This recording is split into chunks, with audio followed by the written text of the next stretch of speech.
a prodali jsem.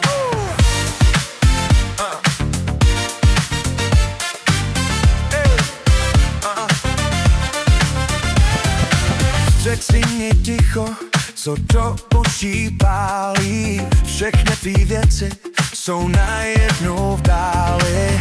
Na stole zůstal jen otisk tvý dlany. Koukám se na něj a nemyslím na ně. Na slova, co jsme si včera večer řekli. Když jsme se v hádce až na dno